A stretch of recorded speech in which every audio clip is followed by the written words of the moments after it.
സച്ചിയുടെയും രേവതിയുടെയും സ്നേഹവും കളിച്ചിരികളുമൊന്നും കണ്ട് സഹിക്കാനാകാതെ അവർ രണ്ടുപേരും കുറച്ചു നാളെങ്കിലും പിരിഞ്ഞിരിക്കട്ടെ എന്നൊക്കെ ഇങ്ങനെ ചിന്തിച്ച് രേവതിയെ ആടിമാസത്തിനൊന്നും പറഞ്ഞുകൊണ്ട് വീട്ടിലേക്ക് പറഞ്ഞയക്കുകയാണ് ചന്ദ്രമതി. എന്നാൽ രേവതി വീട്ടിലേക്ക് പോയത് സച്ചിക്ക് സഹിക്കാവുന്നതിലും അപ്പുറമായിരിക്കും. രേവതി തന്റെ ജീവിതത്തിലേക്ക് വന്നതിൽ പിന്നെ സ്വയം ഒന്നും ചെയ്ത് ശീലമില്ലാത്ത സച്ചിക്ക് അവൾ അവിടെ ഇല്ലാത്തത് വലിയ ബുദ്ധിമുട്ടാണ് ഉണ്ടാക്കുന്നത്. രേവതി കൂടെ ഇല്ലാതെ ഉറക്കം പോലും വരാതിരിക്കുന്ന സച്ചി പിറ്റേന്ന് തന്നെ അവളുടെ വീട്ടിലേക്ക് പോയി അവളെ കൈയോടെ കൂട്ടിക്കൊണ്ടുവരുന്നുണ്ട്. രേവതിയെ കൂട്ടിക്കൊണ്ടുവരുന്ന സച്ചിയോട് ചന്ദ്രമതി, നീ എന്തിനാണ് അവളെ ഇപ്പോ തന്നെ കൂട്ടിക്കൊണ്ടുവന്നതെന്നൊക്കെ ചോദിക്കുമ്പോ, പിന്നെ കൂട്ടിക്കൊണ്ടുവരാതെ, ഇവൾ എന്റെ ഭാര്യയല്ലേ, ഞാൻ ഉള്ളിടത്തല്ലേ ഇവൾ നിൽക്കേണ്ടത്, അല്ലാതെ ഇവൾ അവിടെ തനിയല്ല പോയി നിൽക്കേണ്ടത്. ഇവളെ കൂട്ടിക്കൊണ്ടുവരാൻ എനിക്ക് ആരുടെയും അനുവാദം വേണ്ടെന്ന് പറഞ്ഞുകൊണ്ട് അമ്മയുടെ വാ അടപ്പിക്കുന്നുണ്ട് സച്ചി. നേരം ചന്ദ്രമതി രവീന്ദ്രനോടായിട്ട്, നിങ്ങൾ ഇത് കേൾക്കുന്നില്ലേ, ആടിമാസം ഇനിയും കഴിഞ്ഞിട്ടില്ല, അപ്പോഴേക്കും അവൻ അവളെ കൂട്ടിക്കൊണ്ടുവന്നിരിക്കുന്നു.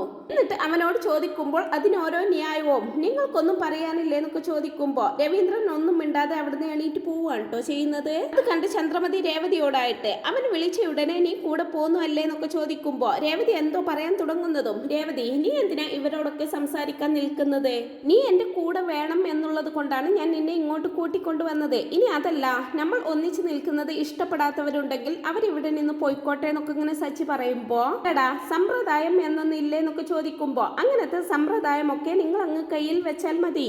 അതല്ല, ഞാനൊന്ന് ചോദിക്കട്ടെ, നിങ്ങൾ കല്യാണം കഴിഞ്ഞ് ഒരു തവണ പോലും വീട്ടിലേക്ക് പോയിട്ടില്ലെന്ന് അച്ഛമ്മ പറഞ്ഞല്ലോ, അതെന്താ നിങ്ങൾ പോവാത്തതെന്നൊക്കെ ചോദിക്കുമ്പോ ഒന്ന് പതറുന്നുണ്ട് കേട്ടോ ചന്ദ്രമതി.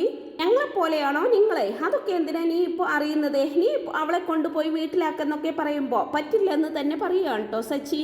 ചന്ദ്രമതി നിർത്താൻ ഉദ്ദേശിക്കുന്നില്ലെന്ന് കാണുന്നതും രവീന്ദ്രൻ അവിടേക്ക് വരുന്നുണ്ട്. അവൻ അവന്റെ ഭാര്യയെ കൂട്ടിയിട്ട് വന്നതല്ലേ, അതിന് നിനക്ക് എന്താണെന്നൊക്കെ ചോദിക്കുമ്പോ, നിങ്ങളത് എന്താ ഒന്നും അറിയാത്തതുപോലെ സംസാരിക്കുന്നത് മനുഷ്യ, ഈ മാസം മുഴുവനും പിരിഞ്ഞിരിക്കണ്ടേ, അതല്ലേ ആടിമാസത്തിന്റെ പ്രത്യേകത എന്ന് തിരിച്ചു ചോദിക്കുന്നുണ്ട്. അതൊക്കെ പണ്ടുള്ളവർ തീരുമാനിച്ചു വെച്ചിരിക്കുന്ന ഓരോ കാര്യങ്ങളല്ലേ, ഇപ്പോൾ ഉള്ള മക്കൾ അതൊന്നും നോക്കുന്നില്ല. ഇനിയിപ്പോ നോക്കുകയാണെങ്കിലും ശ്രുതിയും ശ്രുതിയും ഇവിടെയല്ലേ ഉള്ളത്, അതുപോലെ തന്നെ ഇവരും അങ്ങ് കഴിഞ്ഞോളുമെന്ന് പറയുകയാണ് രവീന്ദ്രൻ.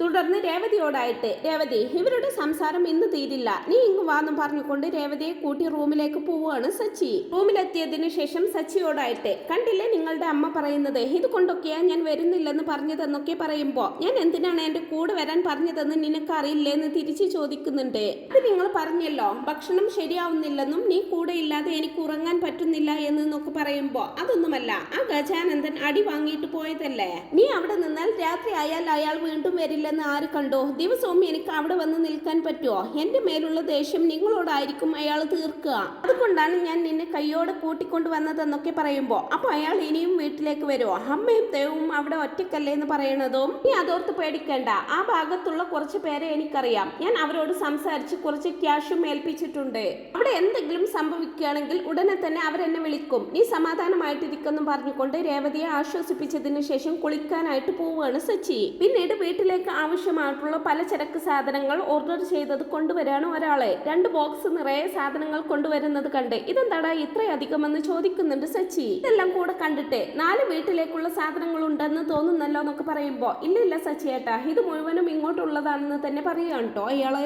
ഇത്രയധികം സാധനങ്ങളോ, അങ്ങനെ വരാൻ വഴിയില്ലല്ലോ, നിനക്ക് തെറ്റിയതായിരിക്കുമെന്നൊക്കെ പറയുമ്പോ, അല്ല സച്ചിയേട്ടാ, സുധിയേട്ടൻ തന്ന ലിസ്റ്റ് ആണെന്നും പറഞ്ഞുകൊണ്ട് ഒരു ലിസ്റ്റ് എടുത്തുകൊണ്ട് അയാൾ സച്ചിയെ ഏൽപ്പിക്കുന്നുണ്ട്.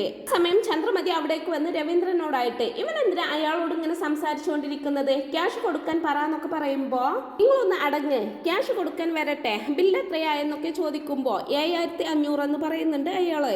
7500, ഇതെന്താ ഇത്ര രൂപയുടെ സാധനം, ഒന്നറിയണമല്ലോ, ക്യാഷ് ഞാൻ വൈകിട്ട് കൊണ്ടുവരാമെന്ന് പറഞ്ഞുകൊണ്ട് സച്ചി അയാളെ പറഞ്ഞയക്കുന്നുണ്ട്. തുടർന്ന് ചന്ദ്രമതി രേവതിയെ വിളിച്ചിട്ട് അതെല്ലാം എടുത്തു വെക്കാൻ പറയുമ്പോ, നിൽക്ക് രേവതി, ഇതെല്ലാം നോക്കിയിട്ട് വേണമെന്ന് പറഞ്ഞുകൊണ്ട് സച്ചി ആ ബോക്സ് തുറന്ന് നോക്കുന്നുണ്ട്. സച്ചി അങ്ങനെ ബോക്സിൽ നിന്ന് ഓരോന്നായിട്ട് ഇങ്ങനെ പുറത്തേക്ക് എടുക്കുന്നുണ്ട്. സച്ചി ഓരോന്നായിട്ട് എടുത്തു നോക്കുന്നത് കാണുമ്പോൾ തന്നെ ചന്ദ്രമതിക്ക് അങ്ങ് ദേഷ്യം വരുന്നുണ്ട് കേട്ടോ. അവൻ എന്തിനാ ഇതെല്ലാം എടുത്തു നോക്കുന്നതെന്നൊക്കെ ചോദിക്കുമ്പോ, ക്യാഷ് കൊടുക്കുന്നത് അവനല്ലേ, അപ്പൊ എന്തൊക്കെ ചിലവ് വരുന്നു എന്ന് അവനും കൂടി ഒന്ന് അറിയട്ടെ എന്ന് പറയാണ് രവീന്ദ്രൻ.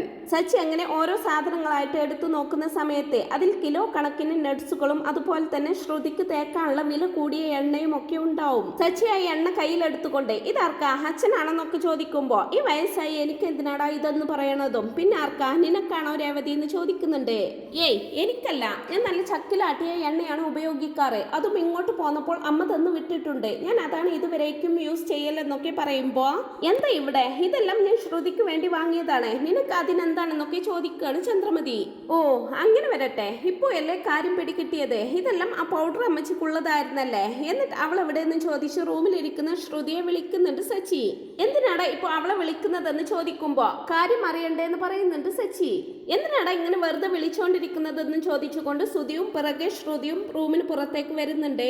ഈ ഇങ്ങനെ റൂമിൽ തന്നെ അടച്ചിരിക്കാതെ ഇങ്ങ് വാ, ഞാൻ പറഞ്ഞു തരാമെന്ന് പറഞ്ഞുകൊണ്ട് ഇതൊക്കെ എന്താടാന്ന് ചോദിക്കുമ്പോ വീട്ടിലേക്കുള്ള സാധനമല്ലേ എന്ന് പറയണതും ആണോ, നിന്റെ ഭാര്യ എന്താ ഈ മുന്തിയ എണ്ണ മാത്രമേ തലയിൽ തേക്കോ, നട്സ് മാത്രമേ കഴിക്കുള്ളൂ എന്നൊക്കെ ചോദിച്ച് ദേഷ്യപ്പെടുന്നുണ്ട് സച്ചി. കുറച്ചൊന്നുമല്ല, നട്സ് ഒക്കെ കിലോ കണക്കിനാണല്ലോ വാങ്ങിയിട്ടുള്ളതെന്നൊക്കെ പറയുമ്പോ എടാ അതെല്ലാം കഴിച്ചാലേ ശരീരത്തിന് നല്ല ആരോഗ്യമുണ്ടാവൂ എന്ന് പറയുന്നുണ്ട് ചന്ദ്രമതി. അയ്യോ അത് ഞാൻ അറിഞ്ഞില്ല കേട്ടോ, ഇതൊക്കെ കഴിച്ചാൽ മാത്രമേ ആരോഗ്യമുണ്ടാവൂ എന്ന്. ഇത്രയും നാളും ഞങ്ങൾ ഇതൊന്നും കഴിച്ചിട്ടില്ലല്ലോ ജീവിച്ചത്. ഇതിന് മാത്രമായിട്ട് തന്നെ ഒരുപാട് പൈസ ചിലവായിട്ടുണ്ടെന്നും പറഞ്ഞുകൊണ്ട് സച്ചി മറ്റേ ബോക്സ് കൂടെ തുറന്നു നോക്കുമ്പോ അതിൽ ക്രീമുകളും പലതരം കോസ്മെറ്റിക് സാധനങ്ങളും ഒക്കെ ആയിരിക്കും.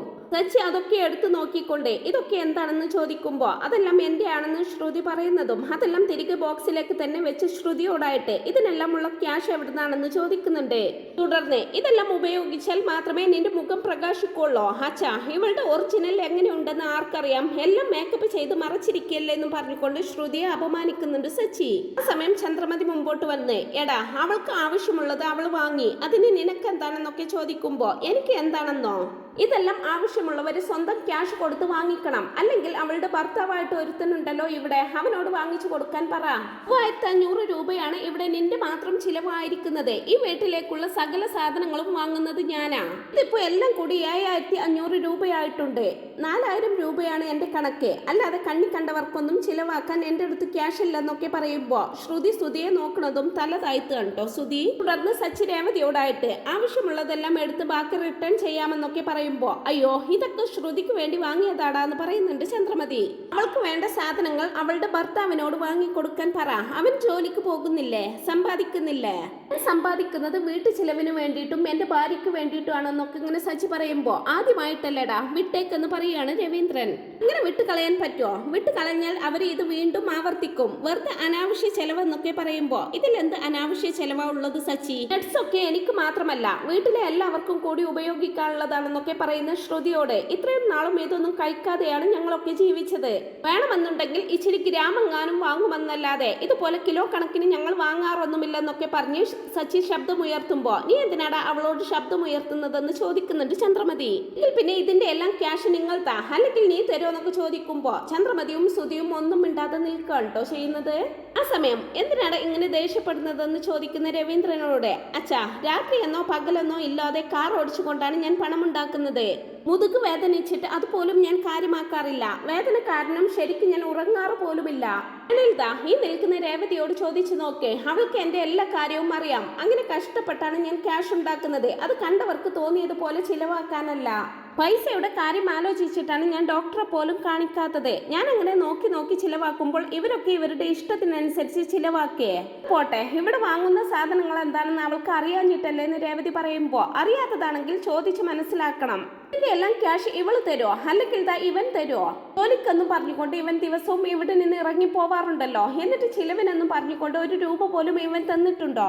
ഒക്കെ പോട്ടെ എന്ന് വെക്കാം. ഇതിൽ മുഴുവനും അവന്റെ ഭാര്യക്കുള്ള സാധനങ്ങളാണ്. അവന്റെ ഭാര്യക്ക് ഞാൻ എന്തിനാ വാങ്ങിച്ചു കൊടുക്കുന്നത്?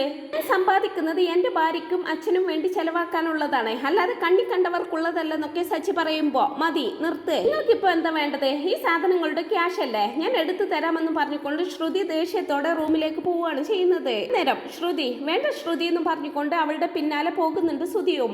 സുധി വിളിക്കുന്നതൊന്നും കാര്യമാക്കാതെ ശ്രുതി നേരെ ചെന്ന് തന്റെ ബാഗിൽ നിന്നും പണം എടുത്ത് സച്ചിക്ക് കൊണ്ടുവന്ന് കൊടുക്കുന്നുണ്ട്. ഇതാ ക്യാഷ്, ഇതിനല്ലേ നിങ്ങൾ ഈ കണ്ട പ്രശ്നങ്ങളൊക്കെ ഉണ്ടാക്കിയതെന്ന് ചോദിച്ച് സച്ചിക്ക് നേരെ നീട്ടുന്നുണ്ട് ആ ക്യാഷ്.